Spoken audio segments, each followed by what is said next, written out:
Hello friends, welcome to VGR movies. Akhanda Veera Simha Reddy Bhagavanth Kesari సినిమాలతో back to back హిట్ను దక్కించుకుని హ్యాట్రిక్ కొట్టిన నందమూరి బాలకృష్ణ గారు ఇప్పుడు ఫుల్ జోష్ మీద ఉన్నారు. ఇటీవల జరిగిన ఏపీ అసెంబ్లీలో వరుసగా మూడోసారి ఎమ్మెల్యే గెలిచి హ్యాట్రిక్ సాధించారు. సినిమాల్లో హ్యాట్రిక్, రాజకీయాల్లో హ్యాట్రిక్ సాధించిన బాలయ్య ప్రస్తుతం బాబీ గారి దర్శకత్వంలో ఒక మూవీని చేస్తున్నారు. వీరి కాంబోలో రాబోతున్న సినిమాకు సంబంధించి అప్డేట్స్ కూడా ఏమీ ఇవ్వకపోవడంతో ఫ్యాన్స్ అసహనంతో ఉన్నారు. ఎట్టకేలకు బాబీ టైటిల్ను రివీల్ చేసేందుకు సిద్ధమయ్యారు. ఇటీవల జరిగిన బాలకృష్ణ 50 ఏళ్ల వేడుకలో టైటిల్ను ప్రకటించాలని భావించారట.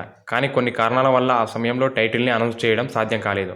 అందుకే దసరా కానుక టైటిల్ను అనౌన్స్ చేయడంతో పాటు పాటను కూడా ప్రేక్షకుల ముందుకు తీసుకొచ్చే విధంగా ప్లాన్ చేస్తున్నారు మేకర్స్. ఈసారి డబుల్ ధమాకా ఫ్యాన్స్కి ఫుల్ కిక్ ఇవ్వాలని భావిస్తున్నారట బాబీ గారు. దసరా కోసం ఫ్యాన్స్ ఆసక్తిగా ఎదురుచూస్తున్నారు. ఈ సినిమాను డిసెంబర్లో విడుదల చేయాలని మొన్నటి వరకు భావించారు. కానీ సంక్రాంతికి రావాల్సిన రవితేజ సినిమా వాయిదా పడే అవకాశాలున్నాయి కనుక ఆ స్థానంలో బాలయ్య మూవీని తీసుకొచ్చే అవకాశాలు ఉన్నాయి. మీలో ఎంతమంది బాలయ్య గారి మూవీ కోసం వెయిట్ చేస్తున్నారు కింద కామెంట్ చేయండి.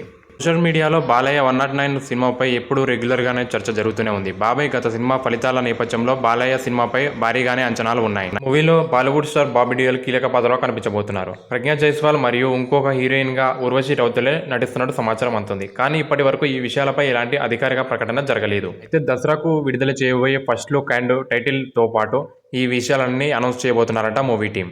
బాలయ్య ఫ్యాన్స్ అయితే చాలా ఈగర్గా వెయిట్ చేస్తున్నారు. ఒకవేళ ఇదే నిజమైతే మాత్రం బాలయ్య ఫ్యాన్స్కి మాత్రం పండగ చేసుకుంటారు. ఇంకా మరెన్నో ఇంట్రెస్టింగ్ ఫ్యాక్ట్స్ కోసం మన ఛానల్ సబ్స్క్రైబ్ చేసుకొని బెల్ ఐకాన్ ట్యాప్ చేయండి అండ్ లైక్, షేర్, కామెంట్ చేయండి. Thank you for watching.